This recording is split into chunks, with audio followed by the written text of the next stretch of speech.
تو وقتی طور پر انہوں نے یہ حکم لگایا تھا، اور خلیفہ، سلطان اور امیر جو مسلمانوں کا حاکم ہوتا ہے وہ وقتی طور پر اس طریقے کے فیصلے کر سکتا ہے، یہ بھی قرآن اور حدیث میں ہے۔ اس کے بعد انہوں نے رجوع کر لیا تھا بعد میں، تو یہ شریعت نہیں بن سکتا، یہ مسئلہ شریعت نہیں بن سکتا، اس لیے کہ مسلم شریف کی حدیث کے اندر یہ موجود ہے کہ نبی کریم صلی اللہ علیہ وسلم کے دور میں 3 طلاقوں کو ایک تصور کیا جاتا تھا۔ ایک حدیث اور پیش کی جاتی ہے کہ حضرت عائشہ رضی اللہ عنہا وہ کہتی ہے کہ جو کچھ آج عورتیں کر رہی ہیں، جو کچھ عورتیں آج کر رہی ہیں، ان کو اگر نبی کریم صلی اللہ علیہ وسلم دیکھتے تو ان کو مسجد میں جانے سے منع کر دیتے۔ یہ حدیث لے کر کے ابھی کچھ وقت پہلے کسی نے یہ حدیث رکھی تھی اور اس حدیث کا جواب مانگا تھا، بہرحال وہ ایک ریکارڈنگ کر کے ہم نے اس کو بھیج دی تھی۔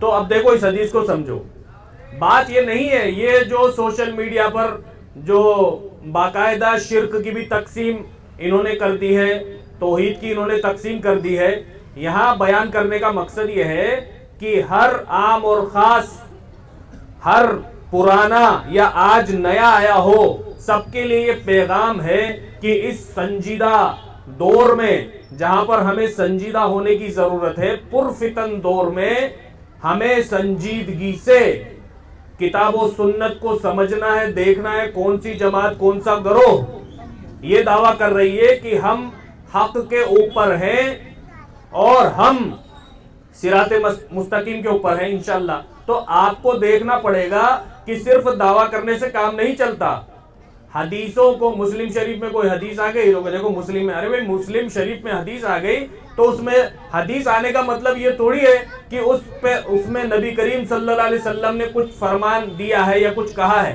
مسلم شریف کے اندر حدیث آ گئی، اس کا کیا مطلب ہے؟ تو حضرت عائشہ رضی اللہ عنہ کی اس حدیث کو لے کر کے لوگوں نے جواز نکالا کہ دیکھو حضرت عائشہ رضی اللہ عنہ فرما رہی ہیں کہ جو کچھ عورتوں کا حال آج ہے، جو کچھ عورتوں کو دیکھا جا رہا ہے، اگر یہ نبی کریم صلی اللہ علیہ وسلم کے دور میں ہوتا یا آپ ہوتے تو عورتوں کو مسجد میں جانے سے منع کر دیتے۔ اب دیکھو اس حدیث کو ہم کیسے سمجھتے ہیں، اور جن لوگوں کا منہج بگڑا ہوا ہے، جو لوگ صراط مستقیم کو نہیں سمجھتے، بھٹکے ہوئے، وہ کیسے سمجھتے، انہوں نے کیسے سمجھا ہو تو میں نے آپ کے سامنے رکھ دیا۔ ہم کیسے سمجھتے ہیں؟ ہم یہ سمجھتے ہیں کہ عائشہ رضی اللہ عنہ کا یہ جملہ بتا رہا ہے کہ اگر نبی کریم صلی اللہ علیہ وسلم ہوتے اور عورتوں کو اس طرح دیکھ لیتے تو مسجد میں جانے سے منع کر دیتے۔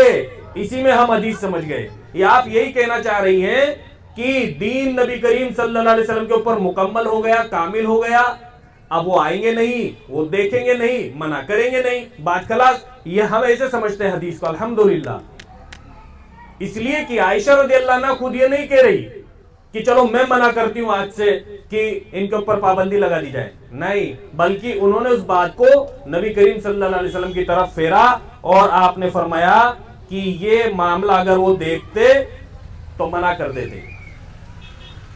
شرک جو ہے یہ اکبر الکبائر ہے، تمام کبیرہ گناہوں میں سے سب سے بڑا گناہ ہے، اور شرک کرنے والے کے اوپر اللہ تبارک و تعالیٰ نے جنت کو حرام کر دیا ہے، وہ کبھی بھی جنت میں نہیں جائے گا۔ اس لیے آپ کی اور ہماری اور جو لوگ یہاں پر پہلی بار آئے ہیں ان کی ذمہ داری ہے کہ سب سے پہلے قرآن اور حدیث پڑھیں اور علماء سے پوچھیں، جڑیں علماء حق سے کہ شرک کیا کیا ہے، کیسے ہوتا ہے اور توحید کسے کہتے ہیں، یہ کتاب و سنت میں آپ کو ملے گا۔ تو سب سے پہلے یہ سیکھیں، اس لیے کہ اگر شرک ہمارے اندر رہا، شرک اکبر خاص طور سے، تو کتنے بھی بڑے عمل، کتنے بھی بڑے اعمال آپ کر لے جائیے، آپ کی ان اعمال کی قبولیت اللہ کے یہاں نہیں ہوگی۔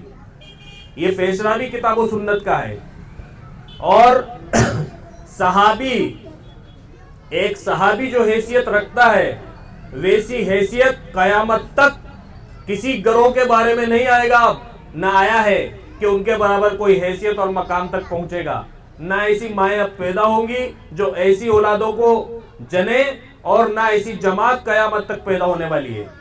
صحابہ کرام رضی اللہ عنہم کی وہ جماعت مقدس جماعت ہے جس کے بارے میں اللہ تبارک و تعالیٰ نے ان کی شان کے بارے میں، ان کی فضیلت کے بارے میں یہاں تک بول دیا کہ میں ان سے راضی ہو گیا، بات خلاص، میں ان سے راضی ہوں اور وہ مجھ سے راضی ہیں، یعنی میں ان سے راضی ہو گیا اور وہ بھی مجھ سے راضی ہو گئے کہ میں نے جو بھی ان کے امتحانات لیے، جو بھی پریشانیاں ان کے اوپر آئی، انہوں نے فیس کیا، اس کو ہینڈل کیا اور بخوشی اس کو پار کر لے گئے۔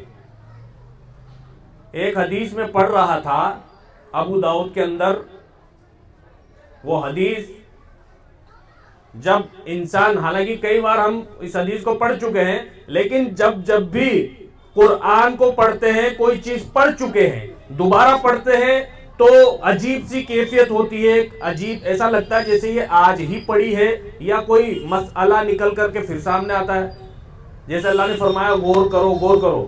تو ابو داؤد کی ایک حدیث ہے کہ قربانی والی عید پر نبی کریم صلی اللہ علیہ وسلم عیدگاہ گئے اور آپ نے فرمایا کہ جس نے ہماری طرح نماز پڑھی اور جس نے ہماری طرح قربانی کی، اس کی قربانی درست ہے، صحیح ہے۔ یعنی جس نے ہماری نماز پڑھی، یعنی ہماری طرح نماز پڑھی، اور جس نے ہماری قربانی کری، یعنی ہمارے جیسی قربانی کری، تو اس کی نماز ہے اور اس کی قربانی ہے۔ عید قربا والے دن یعنی عید الاضحیٰ کے دن عیدگاہ میں آپ نے یہ جملہ ارشاد فرمایا۔ تو حضرت ابو بردہ ابن نیار رضی اللہ عنہ یہ کھڑے ہوئے اور انہوں نے کہا کہ اللہ کے رسول صلی اللہ علیہ وسلم، میں نے تو عید کی نماز سے پہلے ہی، یعنی عیدگاہ آنے سے پہلے ہی قربانی بھی کر دی اور خود گوشت بنایا، خود گوشت کھایا، گھر والوں کو کھلایا اور پڑوسیوں کو بھی کھلایا، اور میں یہاں پر آ گیا۔ یہ حدیث بیان کرنے کے بعد کچھ چیزوں پر غور کریں گے، اس کے بعد بات ختم کریں گے کہ ابو بردہ ابن نیار رضی اللہ عنہ یہ نبی کریم صلی اللہ علیہ وسلم کے صحابی ہیں اور یہ شرک نہیں کرتے۔ سوال ہی پیدا نہیں ہوتا صحابی کے بارے میں شرک کا تصور کرنا، تربیت ہی ایسی تھی۔ اور اللہ کے رسول نے خود فرمایا تھا، حدیث ہے کہ اللہ کی قسم میں میرے بعد اس بات سے خوف نہیں کھاتا، میں اس بات سے نہیں ڈرتا کہ تم میرے بعد شرک کرو گے، بلکہ میں اللہ کی قسم اس بات سے خوف زدہ ہوں، خوف کھاتا ہوں کہ دنیا تمہارے پر کھول دی جائے گی اور اس کی دوڑ میں تم مشغول ہو جاؤ گے، اور ہو بھی رہے۔ اب دیکھو بات وہی آتی ہے، اب اس حدیث کو ہمیں سمجھنا ہے، ایک بات ہو تو بیان کی جائے۔ اس حدیث کو بعض لوگوں نے کیسے سمجھا کہ اللہ کے رسول صلی اللہ علیہ وسلم نے قسم کھا کر کے یہ کہا کہ مجھے اس بات کا خوف نہیں کہ تم میرے بعد شرک کرو گے، حکم عام سمجھ لیا امت کے لیے، اور اس بات کا ڈر ہے اللہ کی قسم کہ تم دنیا کی دوڑ میں مشغول ہو جاؤ گے، اس کی رنگینیاں اور اس میں ایک دوسرے سے آگے بڑھنے کی کوشش کرو گے۔ تو کہا کہ دیکھو اللہ کے رسول نے اللہ کی قسم کھا کر امت کے لیے کہا ہے کہ امت شرک کر ہی نہیں سکتی۔ دیکھو یہ فرق پڑتا ہے منہج سلف چھوڑنے کا۔ سلف نے اس حدیث کو کیسے سمجھا ہے اور کیسے سمجھایا ہے۔ میں نے حافظ ابن حجر عسقلانی رحمۃ اللہ علیہ کی شرح پڑھی تھی، بخاری شریف کی حدیث ہے یہ، تو انہوں نے یہ لکھا ہے اس میں کہ یہاں پر خطاب صحابہ کرام رضی اللہ عنہم سے خاص ہے، اور ان کے بعد جو بھی ان کے پیچھے چلے ہیں ان کے لیے عام ہے، ان کے لیے جتنے بھی قیامت تک آئیں گے۔ لیکن یہاں پر سامنے کون ہے؟ صحابہ ہیں، پوری امت نہیں ہے، اور اگر امت مان بھی لی جائے تو وہ لوگ آئیں گے اس دائرے میں، اس حکم میں، جو صحابہ کے نقش قدم پر چلتے ہوئے اپنی زندگی گزاریں گے۔ اب آپ بتاؤ کہ اگر اس حدیث کو ہم اپنے مرضی سے سمجھیں گے تو ہم نے یہ معنی نکال لیا کہ امت شرک کر ہی نہیں سکتی، تو پھر ایک حدیث اور آئی نبی کریم صلی اللہ علیہ وسلم کی کہ میری امت میں کچھ لوگ ایسے پیدا ہوں گے جو بتوں کی پرستش کریں گے، اور قیامت اس وقت تک قائم نہیں ہوگی جب تک میری امت کے لوگ بت پرستی نہ کرنے لگ جائے اور شرک نہ کرنے لگ جائے۔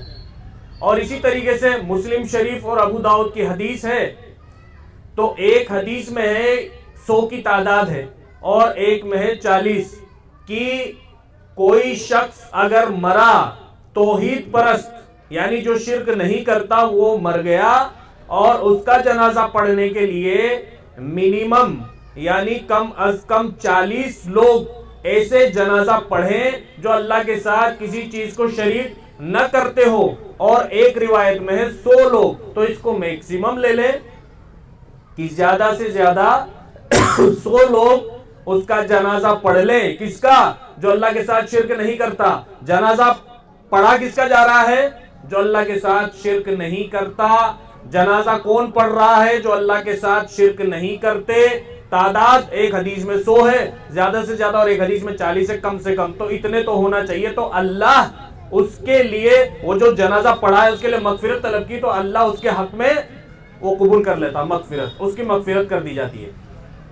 سوال یہ ہے کہ اگر اس حدیث سے مراد امت ہے تو پھر اللہ کے رسول کی اس حدیث کا کیا کرو گے کہ کوئی شخص توحید پرست کا جنازہ پڑھ لے، مرنے والا توحید پر ہے اور جنازہ پڑھنے والے 40 یا 100 یہ بھی توحید پر ہے، تو پھر آپ کو یہ کہہ دینا چاہیے کہ نہیں کوئی بھی پڑھو، کیونکہ میری امت میں شرک تو اب ہوگا نہیں، میں اللہ کی قسم کھا کر کے جا رہا ہوں۔ تو اس حدیث کا کیا مطلب ہوا پھر؟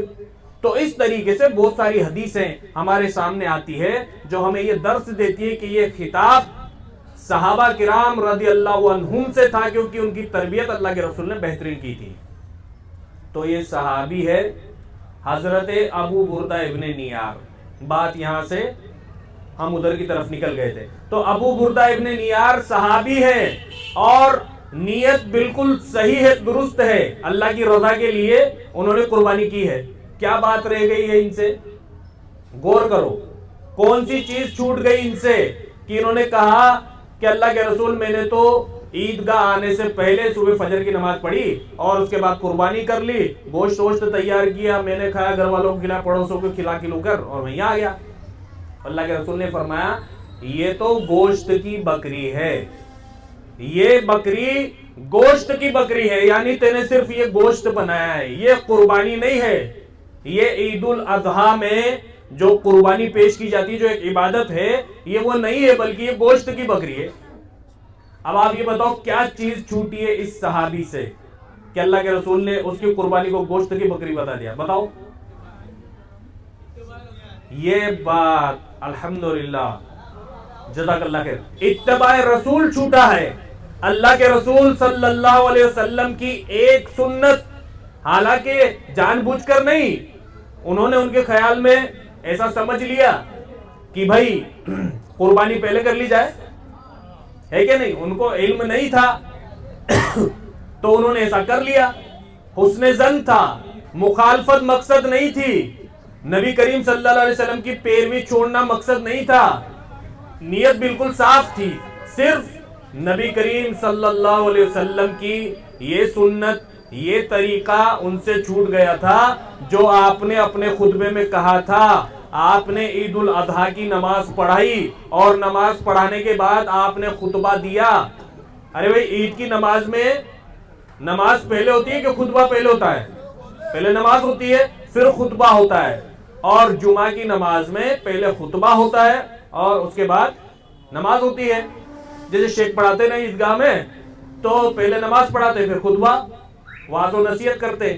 تو اللہ کے رسول نے نماز پڑھائی اور پھر آپ نے واعظ و نصیحت کی کہ دیکھو جس نے ہماری نماز پڑھی یعنی ہماری طرح نماز پڑھی، جس نے ہماری قربانی کری یعنی ہماری طرح قربانی کری، تو اس کی نماز ہے، اس کی قربانی ہے۔ حضرت ابو بردہ ابن نیار نے کہا کہ اللہ کے رسول میں نے تو قربانی پہلے کر لی یہاں آنے سے پہلے ہی، تو نبی کریم صلی اللہ علیہ وسلم نے فرمایا یہ گوشت کی بکری ہے۔ اب یہ تو گوشت کی بکری ہے، تو کہا اللہ کے رسول میرے پاس ایک جزا ہے، بچہ ہے یعنی، اور وہ 2 بکریوں کے برابر اہمیت رکھتا ہے وہ، تو میں اس کو کر لوں؟ تو کہا کہ ٹھیک ہے اس کو کر لے، لیکن یہ اجازت صرف تیرے لیے ہے. یعنی اب ہمارے کسی کے لیے وہ اجازت نہیں ہے، کیونکہ جو قربانی تھی وہ تو انہوں نے عیدگاہ آنے سے پہلے کر دی تھی. اب ان کے پاس قربانی کا جانور تھا نہیں، وہ جزا تھا، بچہ تھا، تو اس کو انہوں نے قربان کر دیا. مجبوری تھی، اللہ کے رسول نے حکم دیا کہ ٹھیک ہے یہ کر لے، لیکن یہ حکم صرف تیرے لیے. تو نبی کا یہ فرمان، یہ حکم صرف تیرے لیے ہے، قیامت تک باقی رہے گا. اس کو لے کر کے منہج سلف چھوڑ دیا جائے تو کرو بچے 9 مہینے کے 10 مہینے کے، دانتا واتا کچھ مت دیکھو. ایسا ہو سکتا ہے؟ ایسا نہیں ہو سکتا. تو پہلا ٹکڑا ہم نے آپ کو سمجھایا کہ لا الہ الا اللہ، اس میں آپ توحید کو سمجھیں، توحید کے اوپر عمل کریں، اور محمد رسول اللہ، یہ جو حضرت ابو بردہ ابن نیار ہے نا، یہاں پر یہ دوسرا ٹکڑا اپلائی ہو رہا ہے. محمد رسول اللہ صلی اللہ علیہ وسلم، یعنی نبی کریم صلی اللہ علیہ وسلم اللہ کے رسول ہیں، اور شہادت میں ہم کہتے ہیں کہ بندے ہیں اور رسول ہیں. تو یہاں پر کیا مطلب ہوا؟ یعنی اللہ کے ساتھ کسی کو شریک نہ کیا جائے، صرف اسی کی عبادت کی جائے، دعا بھی مانگی جائے، نمک مانگا جائے، جوتے کا فیتا مانگا جائے، جیسا کہ ترمذی کی حدیث ہے، تو اللہ ہی سے مانگے، اللہ ہی سے مانگے. دعا جو ہے یہ بہترین عبادت ہے، اس لیے کہ انسان رات کو، دن میں تیز آواز سے یا دھیمی آواز سے، یا بیچارہ مظلوم ہے اس کے اوپر ظلم کیا جا رہا ہے تو دل ہی دل میں پکار رہا ہے، یا کوئی گونگا ہے بول نہیں سکتا، لیکن اس کے دل کی آہ، اس کی دھڑکن، اس کی تمنا، اس کی خواہش، وہ کیا چاہ رہا ہے، یہ عرش پر اللہ رب العزت سن لیتا ہے. اس لیے دعا جو ہے، دعا ہی عبادت ہے، اس پر زور دیا گیا. تو محمد رسول اللہ صلی اللہ علیہ وسلم کا مطلب یہ ہے، لا الہ الا اللہ کا مطلب یہ ہے کہ اللہ کے سوا کسی کی عبادت نہیں. امام ابن تیمیہ رحمۃ اللہ علیہ نے فرمایا کہ عبادت کس کی اور عبادت کیسے، یہ 2 ٹکڑے، 2 باتیں جس نے سمجھ لی اس نے دین کا پورا موٹا موٹا حلیہ سمجھ لیا. جس نے 2 باتیں سیکھ لی، سمجھ لی، اس نے گویا دین کا جو مفہوم ہے وہ سمجھ لیا، سیکھ لیا. دین اس کے سمجھ میں آ جائے گا موٹے طور پر کہ عبادت کس کی، لا الہ الا اللہ، عبادت صرف اللہ کی. عبادت کیسے، یعنی کیسے کرنی ہے، جناب محمد رسول اللہ صلی اللہ علیہ وسلم جیسی. یہ لا الہ الا اللہ محمد رسول اللہ کا مختصر سا تعارف تھا جو میں نے اس شکل میں آپ کے سامنے رکھا ہے، اور میں امید کرتا ہوں کہ میں نے سمجھانے کی پوری کوشش کی ہے. کہیں اگر بات ادھر ادھر ہو گئی ہو تو اللہ رب العزت معاف فرمائے. آپ بعد میں اس کی اصلاح کر سکتے ہیں، اس کا خلاصہ پوچھ سکتے ہیں. اور